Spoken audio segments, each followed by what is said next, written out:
하나님께서 우리들에게 주시는 말씀, 구약 성경 두 번째 책 출애굽기 2장 1절에서 11절까지 기록되어 있는 말씀입니다.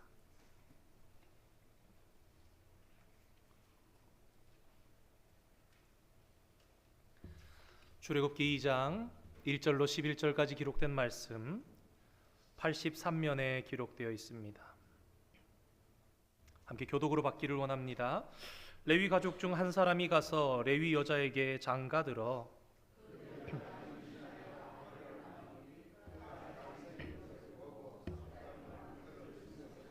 더 숨길 수 없게 되매 그를 위하여 갈대 상자를 가져다가 역청과 나무진을 칠하고 아기를 거기 담아 나일 강가 갈대 사이에 두고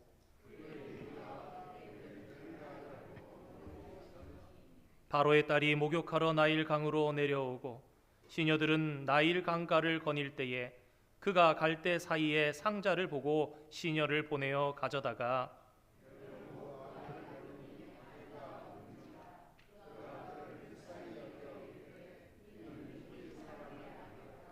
그의 누이가 바로의 딸에게 이르되 내가 가서 당신을 위하여 히브리 여인 중에서 유모를 불러다가 이 아기에게 젖을 먹이게 하리이까.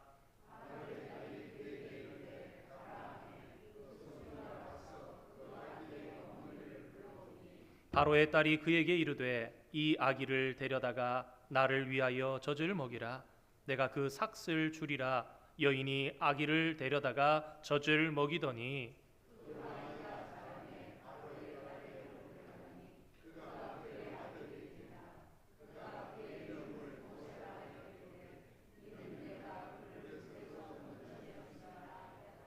함께 읽겠습니다. 모세가 장성한 후에 한 번은 자기 형제들에게 나가서 그들이 고되게 노동하는 것을 보더니 어떤 애굽 사람이 한 히브리 사람 곧 자기 형제를 치는 것을 본지라. 아멘.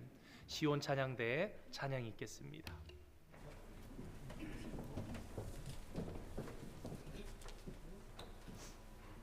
하나님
되신 나의 하나님, 내가 주를 높이고 영원히 주의 이름을 송축하리이다.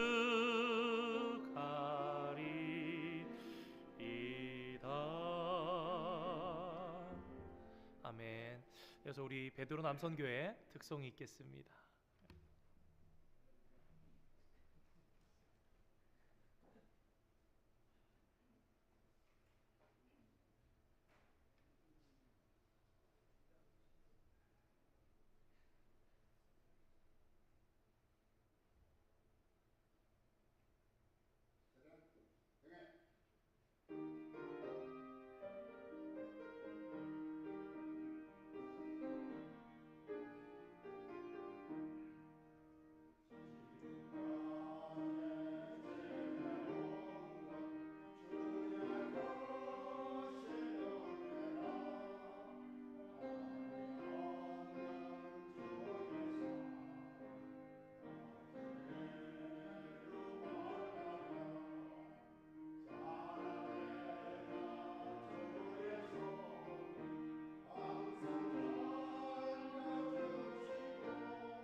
예배를 2부 예배 하는데 이상하게 찬양이 너무 평소보다 훨씬 큰 거예요.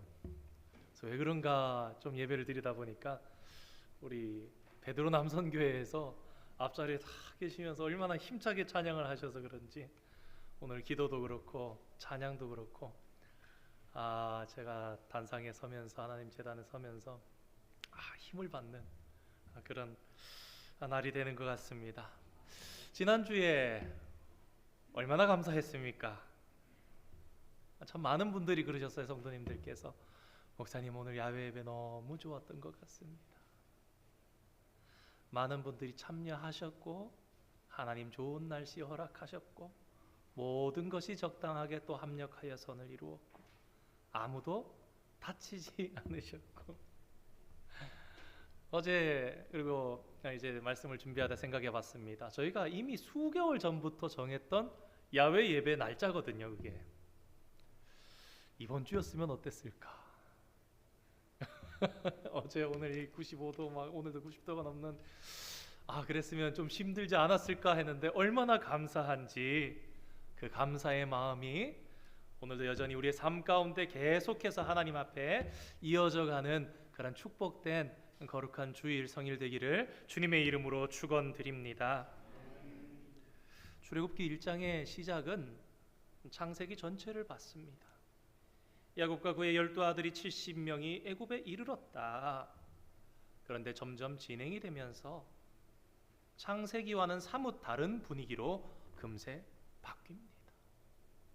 출애굽기 1장 7절의 말씀입니다. 이스라엘 백성들이 번성합니다. 이스라엘 자손은 생육하고 불어나 번성하고 매우 강하여 온 땅에 가득하게 되었더라.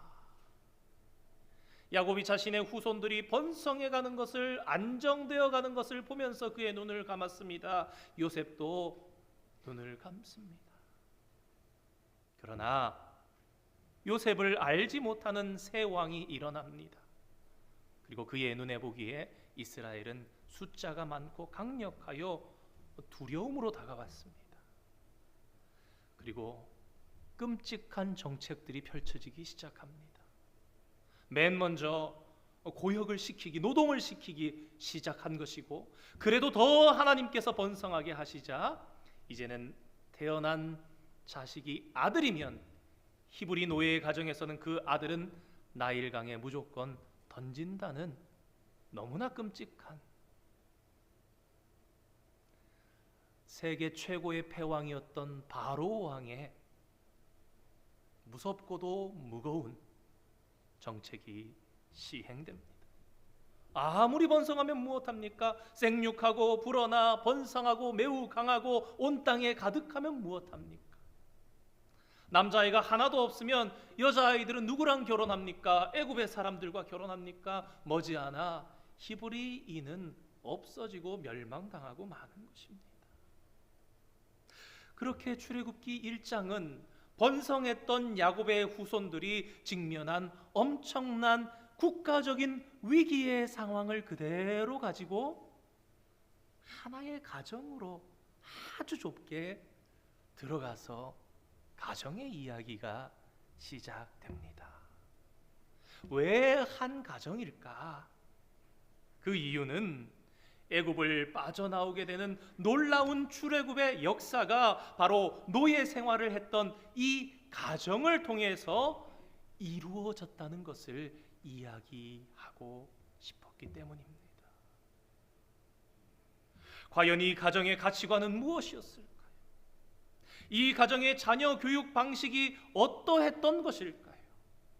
무엇이 그 가정의 가치관이며 교육 방식이었기에 이 한 가정이 이스라엘의 민족의 역사를 바꾸었는지를 생각해 보면서 오늘날 우리 크리스찬 가정들이 돌아보아야 할 기독교 교육의 핵심에 대해서 이 5월 가정의 달을 맞이해서 함께 잠시 생각해 보는 시간을 갖기를 원합니다.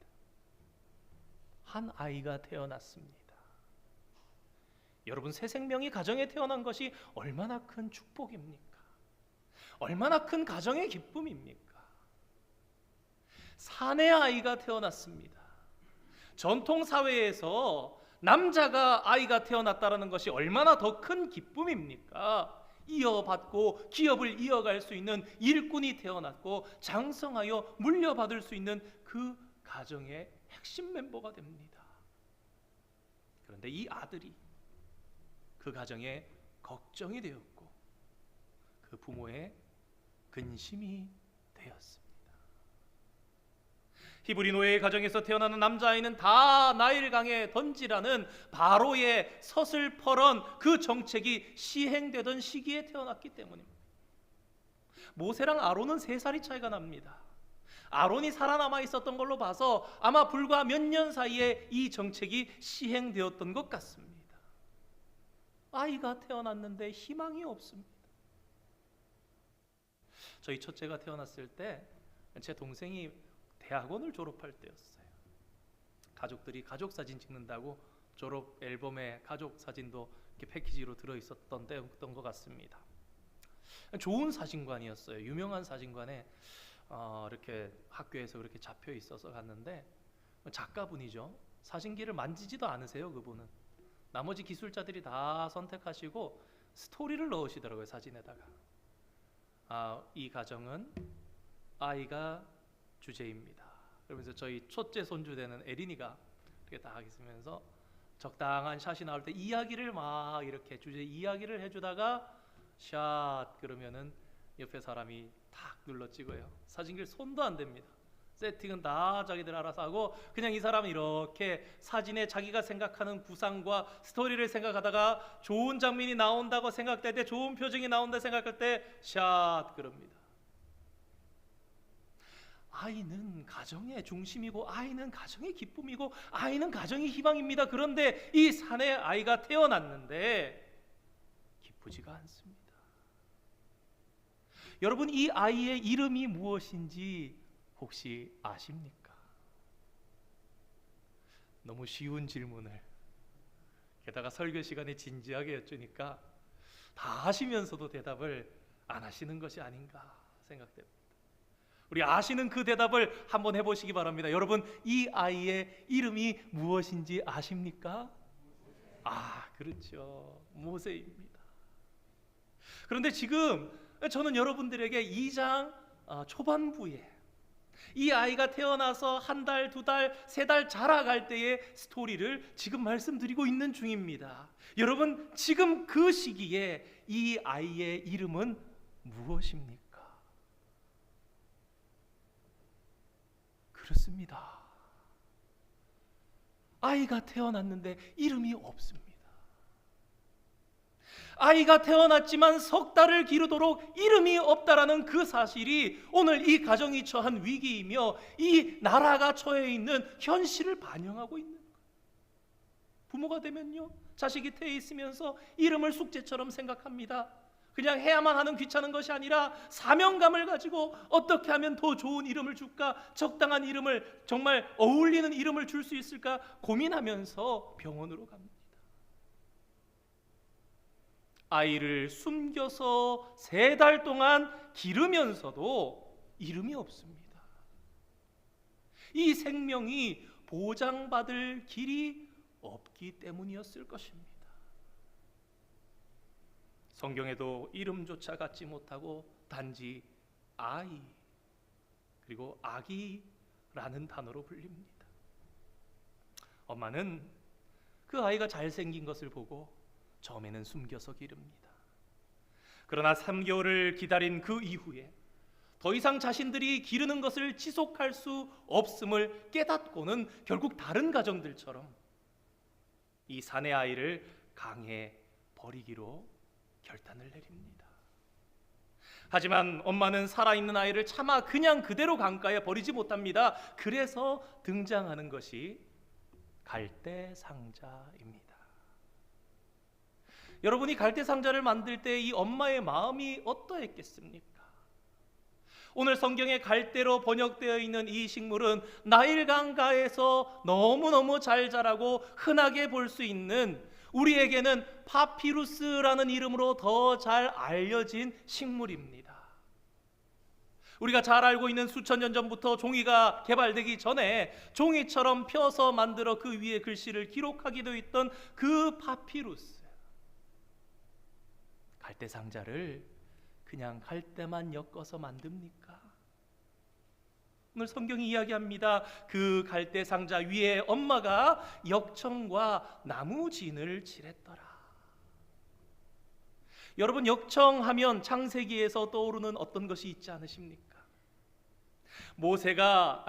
노아가 방주를 만들 때 잣나무로 만들고 안팎으로 역청을 칠했더라. 과학자들이 놀라운 사실을 20세기에 이르러 발견하고 이야기를 합니다. 지구상에 존재하는 물질들 중에 가장 단단한 내구성 있는 물질 중에 하나가 바로 역청이라고 합니다. 창세기 11장에 보면 시날 평지로 사람들이 와서 살다가 모여서 살기 시작하면서 마침내 새로운 변혁, 개혁을 일으킵니다. 그것은 고층 빌딩을 짓기 시작한 것입니다. 여러분, 인류가 처음부터 3층, 4층, 5층 집을 지을 수 있었겠습니까? 사실 창세기 11장에는요, 이들이 이렇게 높은 빌딩을 지을 수 있는 비밀이 담겨져 있습니다. 그것은 벽돌과 역청이었습니다.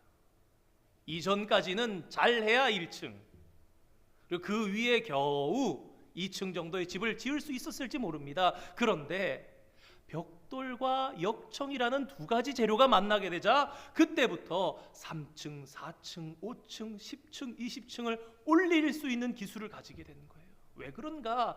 역청이 아주 단단한 본드의 역할을 해주기 때문에 벽돌과 역청, 벽돌과 역청. 그래서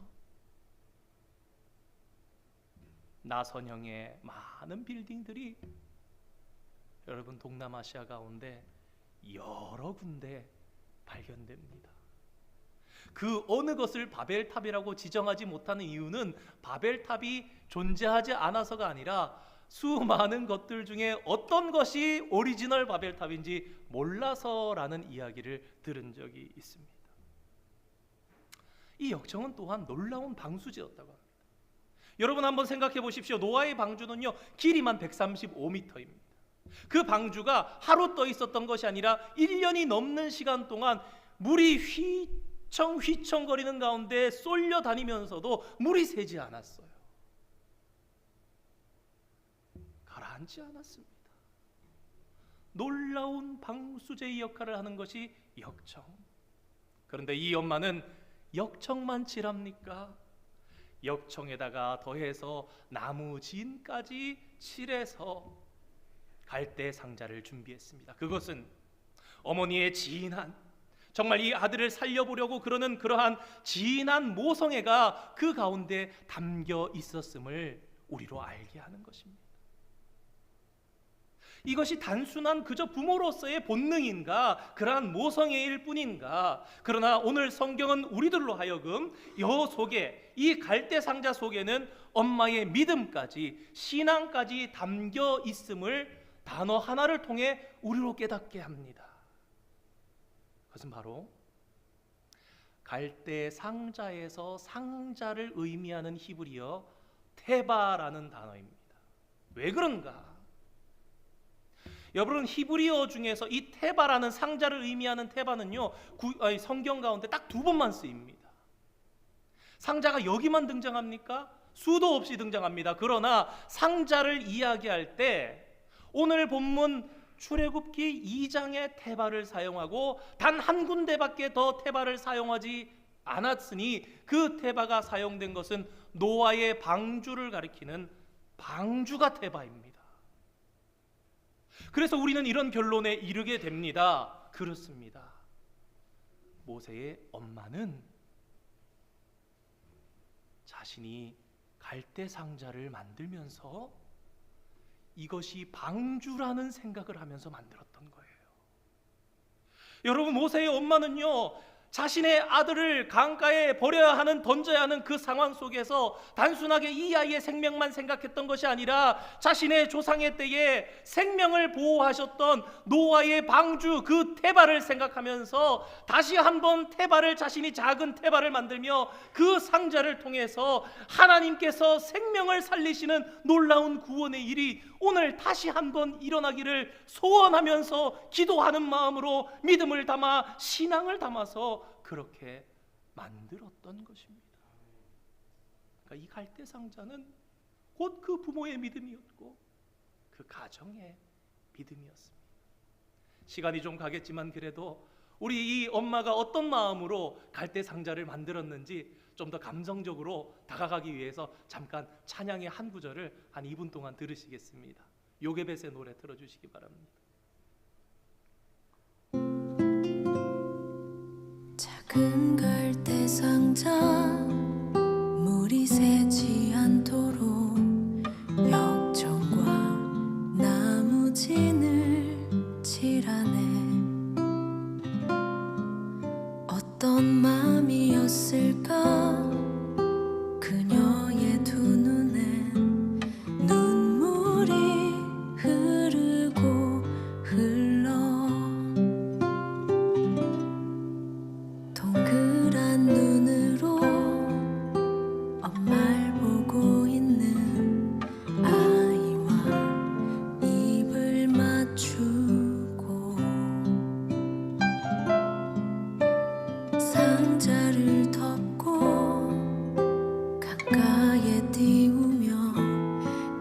간절히 기도했겠지.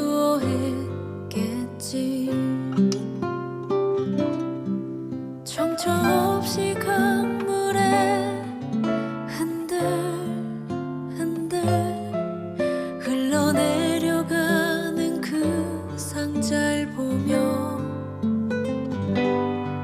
눈을 감아도 보이는 아이와 눈을 맞추며 주저앉아 눈물을 흘렸겠지. 너의 삶의 창주인, 너의 참 부모이신 하나님 그 손에 너의 삶을 맡긴다. 너의 삶의 창주인, 너를 이끄시는 주 하나님 그 손에 너의 삶을 드린다. 혹시 끝나고 오늘 축도 다회 후주 끝나면 배경음악으로 들어주셔도 좋을 것 같습니다. 그리고 이 상자를 갈대 사이에 끼워 놓습니다. 혹 찬양처럼 띄워 놓은 것으로 생각하는데 성경은 정확하게 얘기합니다. 갈대 사이에 두고. 누이인 미리암이 떠내려가는 테바를 따라서 쫓아 강가를 뛰어갔던 것이 아니라 끼워 놓은 그 상자를 멀찍이서 어떻게 되는가 지켜봅니다. 이미 앞서 말씀드린 것처럼 갈대 상자에는 역청과 나무진을 칠했습니다. 그만큼이나 사랑 많고 섬세한 배려가 있는 부모들이었습니다. 그런 부모가 이 상자를 갈대 사이에 한 곳을 지정해서 끼워 놓았다. 여러분, 이건 예산 일이 아닙니다. 치밀하게 계획된 일이라는 것을 보여주는 것입니다. 과연 이 부모가 기대했던 것은 무엇이었습니까? 이 의문은 애굽의 공주와 시녀들의 등장으로 해소됩니다. 엄마는 아이를 나일 강가에 버린 것이 아니었습니다. 테바를 만들었던 엄마는 아이를 누군가에게 맡겼던 것입니다. 오늘 성경은 이렇게 얘기합니다. 그 장소가 공주가 목욕하던 장소였다. 그런데 이 오늘 본문 가운데 히브리어 목욕을 뜻하는 라하츠라는 단어는요, 단순하게 몸을 씻는 그런 목욕을 의미하는 단어가 아닙니다. 제의적인 의미가 들어가 있습니다. 제사 같은 그런 행위. 여러분, 출애굽기 7장에 보면요, 이 피재앙이 시작될 때 바로는요 아침마다 나일강가로 나갑니다. 무엇을 얘기하는가? 나일강이 생명의 근원이었어요. 나일강이 신이었습니다. 애굽에 제사드리듯 나가는 겁니다. 이 바로의 공주도 딸도 마찬가지로 그곳에 단순하게 몸을 씻으러 간 것이 아니라 그게 제의적인 씻음이었습니다. 그러니까 정기적으로 계속해서 그곳을 방문하였던 것인데 이 엄마가 그것을 알았던 것이고 그곳에 자주 공주가 오는 것을 알고 미리 치밀한 계획을 세워서 일부러 갈대 사이에 그곳에 끼워 두었던 것이죠. 그러나 여전히 의문은 꼬리를 뭅니다. 왜 하필이면 바로의 공주인가? 그 명령을 내립니다. 성경은요, 공주라 얘기하지 않고 바로의 딸이라고 얘기합니다. 이 의미는 무엇이냐? 히브리 남자아이를 죽이라고 명령했던 그 바로의 딸이, 그 공주가 나왔다는 것을 강조한 표현이라고 합니다. 성도 여러분, 엄마는 이 아이를 공주에게 맡긴 것이었을까요? 아니면 하나님께 맡긴 것이었을까요? 히브리인의 어느 가정에 가면 이 아이가 살 수 있었겠습니까? 이 공주가 어찌할지 모르지만 그 뒤로는 믿음을 가지고 기도하는 마음으로 하나님께 맡긴 거예요. 나일 강변에 온 공주는 거기 있는 아이를 발견합니다. 그런데 그녀는 금방 이 아이가 히브리 노예의 자식이라는 것을 압니다. 그러면 이제 이야기는 비극으로 끝나고 맞춰져야 할 것 같은데 우리의 예상을 빗나가는 스토리가 전개됩니다.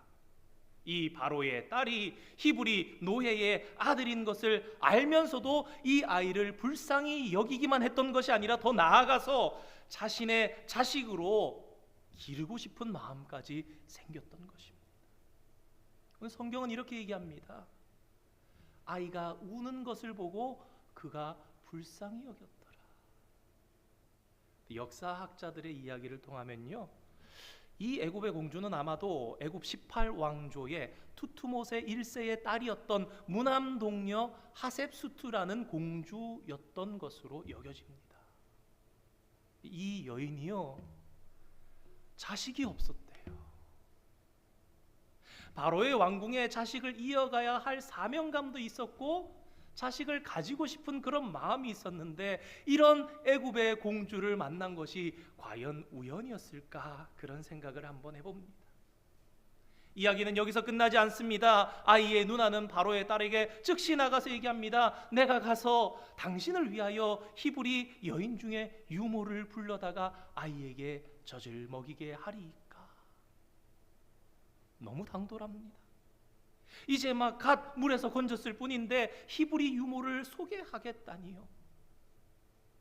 그런데 우리를 더욱 놀라게 하는 것은 공주의 대답입니다. 가서 데려오라.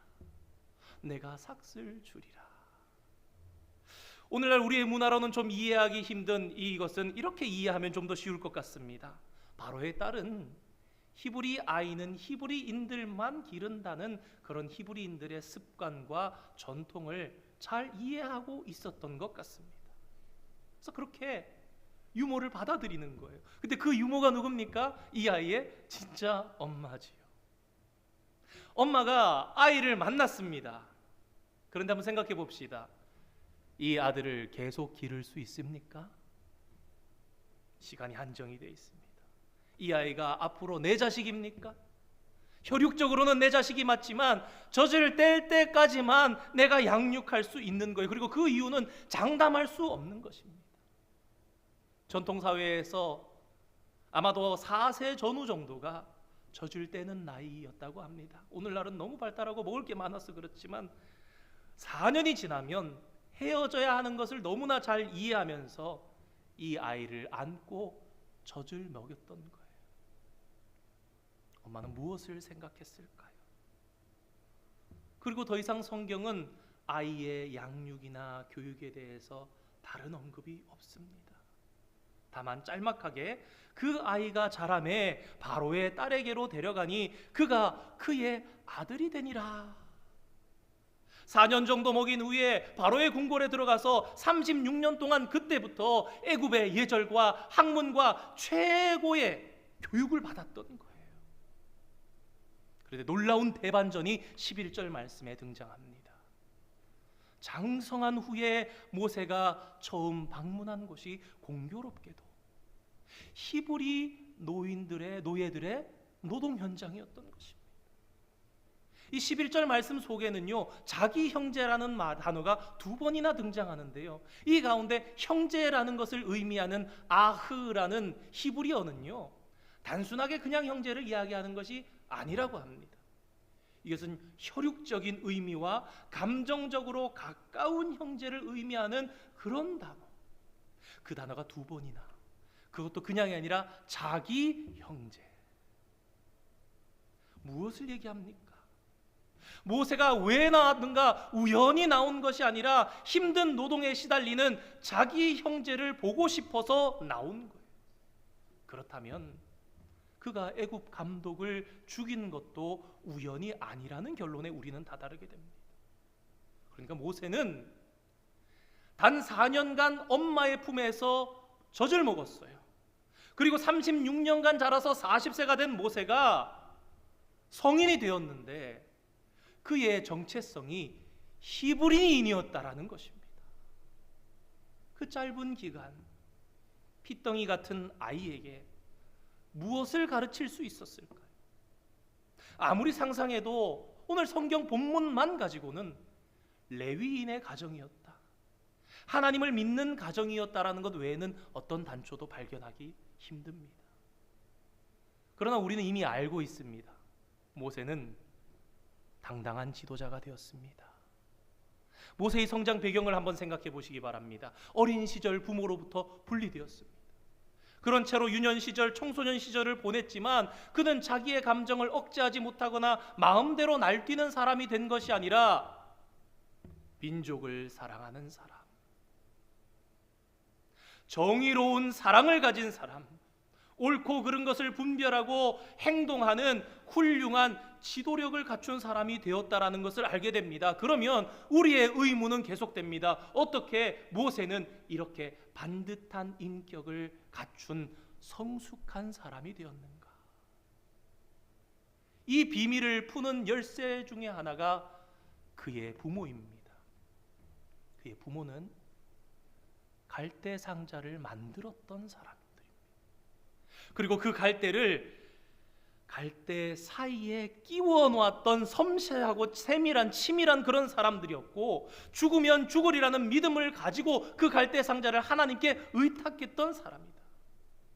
그런 사람들이 그의 부모였다. 그런 부모가 어떻게 자녀를 양육하는가 말하지 않아도 분명하게 짐작할 수 있는 부분이 있습니다. 그리고 나아가서 우리는 유대인들 어머니의 교육 방법, 전해져 내려오는 그 교육을 통해서 추측할 수 있는 부분이 있을 것 같습니다. 진정한 자녀 사랑이라는 책을 쓴 심리학 전공의인 로스 캠벨이라는 그 사람의 책에 따르면요, 사람에게는 채워야 할 감정 그릇이 있답니다. 원어에 보면 이모셔널 탱크라고 표현합니다. 책의 내용 중에 한 부분을 발췌해서 여러분들에게 읽어드리기를 원합니다. 감정 그릇이 채워질 때만이 아이는 최상의 상태가 되며 최고의 것을 표현한다. 감정의 그릇이 가득 차 있을 때에야 아이는 진정 행복하고 잠재력을 마음껏 발휘할 수 있으며 도전이나 어려움에 직면할 때 잘 이겨낼 수 있게 된다. 그러면서 이러한 그릇을 채울 수 있는 사랑의 언어에 대해서 얘기하는데요, 첫째로 신체 접촉, 그리고 긍정적인 언어, 양질의 시간. 단순하게 내가 하루에 몇 시간을 아이와 보낸다가 아니라 1시간을 30분을 보내도 질이 있는 양질의 그런 시간, 아이에게 선물이 되는 부모, 섬김의 행위가 있는. 아마도 모세의 어머니는 이러한 이론화되지 않았지만 성경에 근거한, 신앙에 근거한 충실한 사랑을 가지고 최선을 다해서 4년간 아이를 양육했을 것입니다. 한 가지 생각나더라고요. 저 어린 시절에 아버지 그런 설교를 한번 하셨어요. 이 모세를 어떻게 길렀을까? 그래서 그때 말씀하셨던 게, 아마도 이 아이 모세에게 젖을 먹이고 물리고 또 이후에 재우면서 그 배의 가슴에 이스라엘의 지도를 그리면서 너는 히브리인이란다. 너를 갈대 상자에서 하나님께서 구원하셨단다. 너는 절대 이 하나님의 사랑을 잊지 말아라. 신체 접촉, 양질의 사랑으로, 긍정적인 언어로. 말씀을 준비하다가 주중에 우연히 하나님의 인도하심이고 도우심이었던 것 같은데, 모 교회에서 가정사역 세미나를 한 영상을 이렇게 쭉 한번 다 봤습니다. 오늘 본문과 도움이 되고 연결되는 우리의 실천사항이 있어 보여서 잠시 한 2분간 동영상을 잠깐 보기를 원합니다.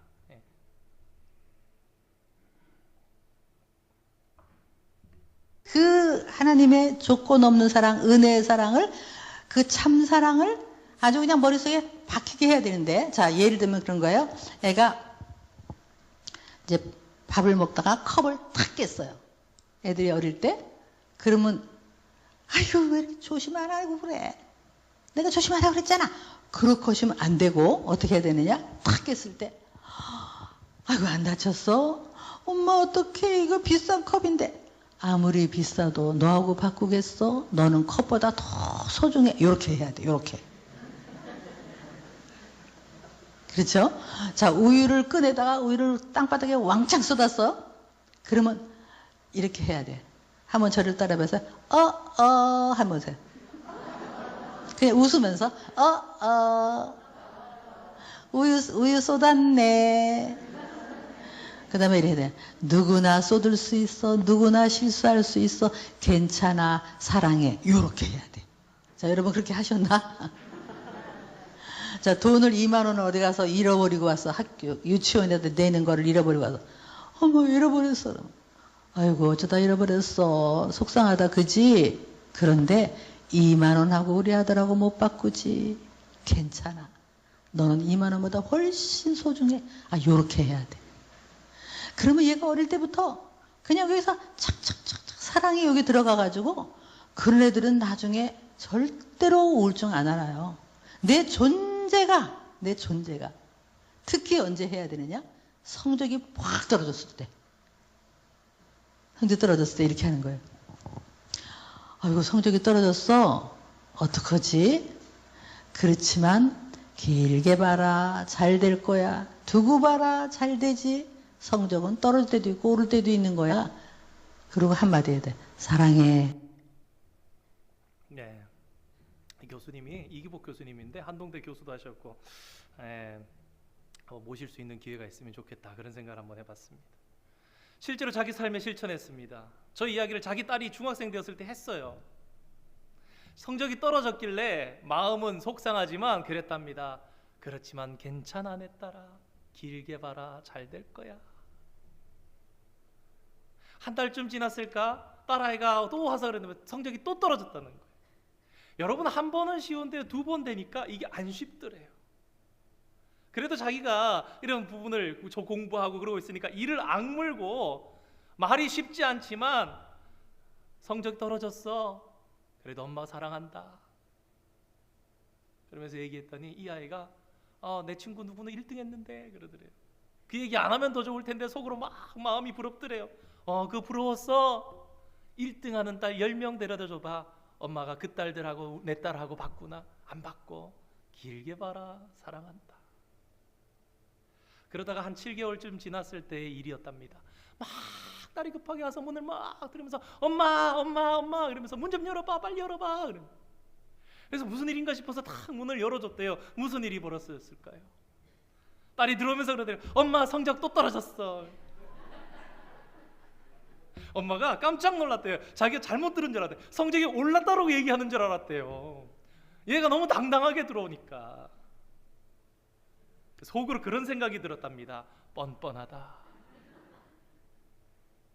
곰곰이 시간이 지나면서 생각해 보니까 뻔뻔한 게 아니라 건강한 거구나.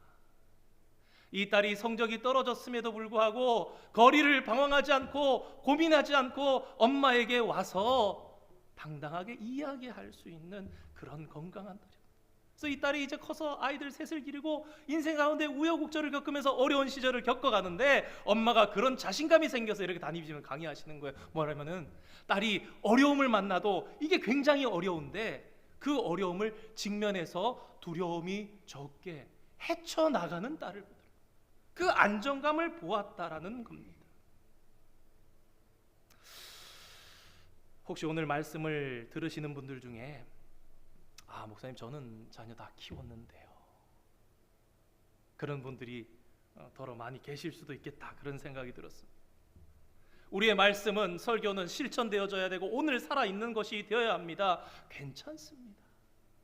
여러분, 지금이라도요, 나이가 들어도요, 장성했어도요, 충만한 사랑으로 자녀들을 키워가시면 지금이라도 얼마든지 내 아들, 내 딸이 영양 속에 40세가 되어도 50세가 되어도 더 많아도 영양을 받으면서 변해가고 엄마 아빠의 사랑으로 길러져 간다는 거예요.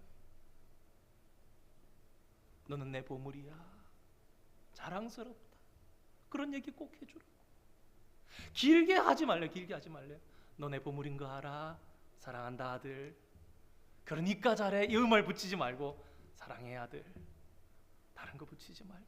우리 찬양했잖아요. 너는 부유하나 가난하나, 뭐 있으나 없으나, 강하나 약하나, 의로우나. 하나님께서 우리를 사랑하셨기 때문에 그런 사랑으로 같이 나가야지. 우리는 공부 잘해야 내 딸이지, 밥 잘 먹어야 내 아들이지, 뭘 잘해야지 내 딸이지, 그렇지 맞지? 그러면서 해오는 게 기독교 교육이 아니라는 거예요. 우리가 그런 가운데 갔던가.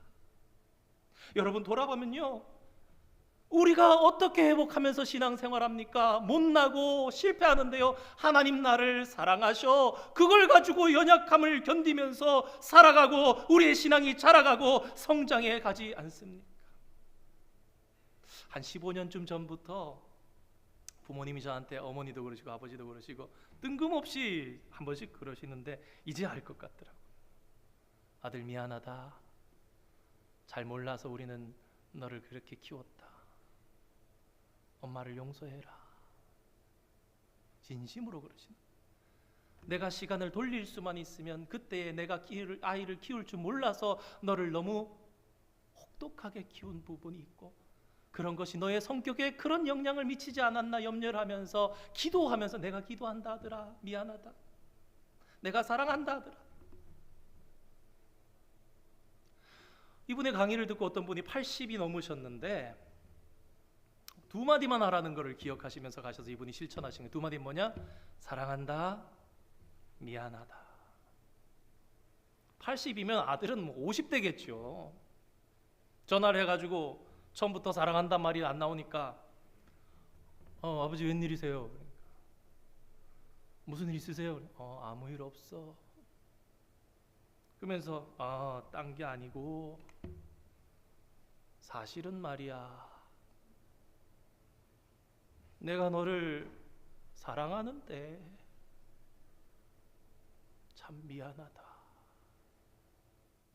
뭐 한 1분도 안 되는 그 통화를 하고 끊었어요.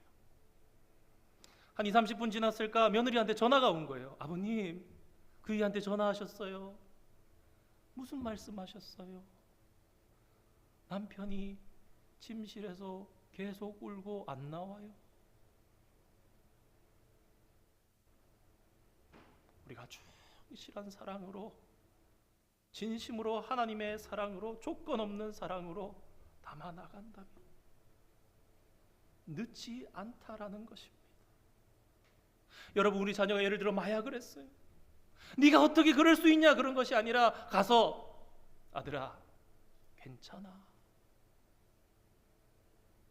내가 이 일이 지나갈 때까지 네 옆에 있을 테니까, 끝까지 너와 같이 있을 테니까 통과하자.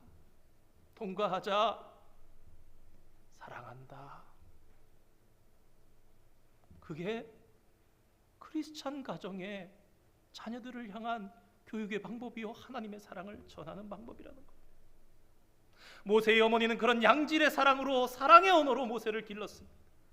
모세의 어머니는 4살까지밖에 못 길렀습니다. 그 엄마가 내 새끼 공부 못할까 봐 걱정했겠습니까? 내 아이 직장을 어떻게 가지나, 결혼을 못할까, 그런 생각하지 않고 무조건 쏟아 부은 거예요. 어떻게? 난 너를 사랑해. 네가 어떤 아이인데, 너는 갈대 상자에 담긴 걸 하나님께서 구원해 주셨단다. 너는 히브리인이란다.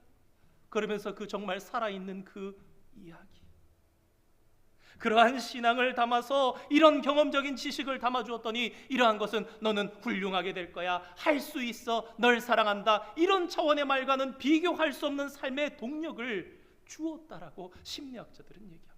왜 그런가? 인생의 0세에서 4세까지는요 인생의 기초 공사 기간이라고 합니다.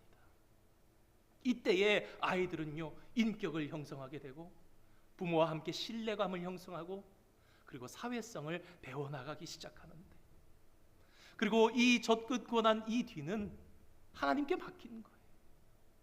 그러니까 이 모세의 엄마는요 갈대 상자를 2번 띄운 겁니다. 처음에 띄웠을 때 젖 먹일 수 있는 유모가 되었고요, 그 이후에 다시 한번 띄운 거예요. 어떻게 될지 모르지만 하나님 내 아들 지켜주세요. 그랬더니 그녀에게 4년밖에 시간이 없었지만 36년 동안 양질로, 최고로, 예절로, 학문으로 배웠던 그의 정체성이 무엇이 되어서 돌아왔는가? 히브리인으로 돌아왔다라는 것입니다. 말씀을 결론 내리려 합니다. 사랑하는 성도 여러분, 자녀는 우리에게 하나님께서 허락해 주신 최고의 선물입니다. 우리의 인생 가운데 최고의 가치입니다. 우리가 세상 사람들과 꼭 똑같아서가 아니라, 아니요, 우리는 믿음으로, 신앙으로 이 자녀들을 잘 길러 나가는 것이 우리 인생의 최고의 목적이라 해도 과언이 아닙니다. 어떻게 해요? 바른 믿음의 신앙입니다. 세상에서 가르치는 그런 조건적인 사랑이 아니라 하나님께서 부어주신 조건 없는 사랑으로 네가 어떻게 해서가 아니라. 여러분, 오늘 성경은요 구체적으로 얘기합니다. 모세의 부모는요 구체적으로 믿고 구했습니다. 죽으면 죽으리라는 믿음으로 나아갔습니다. 갈대 상자 사이에 끼우는 갈대 사이에 끼우는 그러한 치밀함과 믿음을 가지고 나아갔습니다. 어떤 분들 그러세요. 우리 아이는 아무것도 안 했는데 잘 됐어요. 여러분, 결코 그렇지 않습니다. 두 가지가 있을 거예요. 하나, 잘 해줬는데 본인이 잘 모르거나, 둘, 본인의 책임 회피다. 여러분, 오늘 모세는요 부모가 잘하거나 그냥 하나만 가지고 되었던 것이 아닙니다. 부모의 믿음과 하나님께서 합작해서 만드신 작품이 모세입니다. 우리의 인생은요 살아가면서 우리 마음대로 하나님의 은혜를 베풀어 주시 않으시면 되지 않는 일들 투성이입니다. 그러나 부모가 아무렇게나 해도 하나님께서 도와주신다고 성경은 오늘 이야기하지 않습니다. 돌려서 우리에게 얘기합니다. 어떻게 너희들은 오늘 자녀를 기르고 있니? 자녀는 이렇게 길러야 해. 말씀을 준비하면서 돌아봅니다. 저라고 자식을 얼마나 잘 길러서, 얼마나 무조건적으로 사랑해서. 오늘 저와 여러분은 자식을 무엇으로 가르치고 있습니까? 우리의 지도를 벗어나 이미 자녀들을 세상의 지식으로 채우고 있지는 않습니까? 성경은 거기에는 희망이 없다고 말합니다. 오직 충실한 하나님의 사랑을 기반으로, 아무나가 아니라 하나님을 믿는, 하나님과 동행하는, 함께하는 그 신앙. 내가 이렇게 믿어냈어. 내가 아는 하나님은 이런 하나님이야. 그것을 들려주고 이야기해주면서 또한 나아가서는 최선을 다한 후에 하나님께 맡기는. 여러분, 우리 자녀들 미국 땅 같은 경우에 군대 보내는 듯한 느낌으로 대학으로 보냅니다. 우리가 최선을 다해 기르고도 하나님께 맡겨야 합니다. 모세처럼 우리의 자녀들도 우리의 품을 떠납니다. 그러나 다른 점이 있다면 우리에게는 4년보다 더 긴 시간이 주어져 있습니다. 우린 얼마든지 더 잘 길러낼 수도 있다라는 것입니다. 크리스찬의 가정으로, 조건의 사랑이 아닌 충실한 하나님의 사랑으로, 사랑의 언어로, 신체 접촉으로, 긍정의 언어로, 양질의 시간으로, 헌신적인 섬김으로 바른 신앙 안에서 그렇게 우리 자녀들을 길러갈 때에 모세가 당대 최고의 예절이나 학문을 통해서 그의 인격이 형성된 것이 아니라 그의 부모의, 참부모의 신앙을 따라서 나는 히브리인이라는 정체성을 가지고 나왔던 것처럼 우리 부모가 먼저 믿는 신앙인, 여러분, 우리 자녀들 압니다. 내 부모가 진짜 하나님 믿고 동행하는 사람인가 아닌가. 그래서 오늘 말씀은 두 가지예요. 하나, 우리가 먼저 참신앙인이 되어야 된다. 그 참신앙을 이야기해주고 가르치는 부모가 되면서, 둘, 최선을 다하고 떠날 때에 또 하나님께 맡길 수밖에 없는, 하나님, 내 아들, 내 딸, 하나님, 제가 기를 수가 없습니다. 혼자 키울 수 없는 것 아시잖아요. 하나님 도와주세요. 함께 해주세요. 올바른 신앙인으로, 하나님께 맡김으로 이 두 날개를 가지고 우리의 자녀를 길러갈 때에 오늘 저와 여러분의 가정도 위기 가운데 있더라도 명품 가문으로 신앙이 세워지면서 세상을 바꿀 수 있는 그러한 참 그리스도인의 교육으로, 그러한 가정으로 변모해서 미래가 달라지고 정말 교회가 달라지는 그러한 놀라운 역사를 세워가는 그런 저와 여러분의 가정이 될 줄 믿습니다. 우리가 함께 말씀을 기억하면서 하나님 앞에 바르게 서나가고 끝까지 하나님께 부탁하고 늦었다 생각하지 않고 기도하면서 다시 우리의 자녀들을 돌아보고 진정 품어주고 그렇게 세상을 변화시키며 나가는 그리스도인의 가정 다 되시기를 주님의 이름으로 축원드립니다. 기도하겠습니다. 거룩하신 하나님 아버지, 주님의 은혜와 사랑을 감사드립니다. 모세를 기른 요게벳을 생각하며 자녀를 어떻게 기를 것인가, 기독교 교육을 어떻게 해야 할 것인가 잠시 생각해 보았습니다. 4년간 노예였던 엄마의 교육이 36년 동안 공급된 최고급 궁궐의 교육을 뛰어넘는 것을 보며 저희들의 가정교육을, 크리스찬들의 자녀 교육을 돌아보며 점검하기를 원합니다. 저희들은 자녀를 어떻게 길렀고 또 지금 기르고 있습니까? 충실한 사랑으로 감정 그릇을 채워 주었습니까? 행여나 애굽의 학문을 가르치지는 않았습니까? 저희들의 힘으로 기를 수 없는 자녀들입니다. 말씀을 통해 하나님께서 아무나 모세처럼 길러주지 않으셨음을 생각합니다. 하나님과 함께 살아내는 참 신앙으로, 충실한 사랑으로 우리의 자녀들을 길러내게 하여 주시고, 또한 주님께 맡기며 나아가는 믿음의 부모 될 수 있게 주님 축복하여 주시옵소서. 늦었다는 마음으로 포기하지 말게 하여 주시고, 장성하였다 할지라도 깊고 충실한 사랑으로, 조건 없는 사랑과 참신앙으로 우리의 자녀를 대하며 살아갈 수 있게 주님 우리의 인생의 걸음을 인도하여 주시옵소서. 예수님의 이름으로 기도드립니다. 아멘. 함께 봉헌송 찬양하시겠습니다.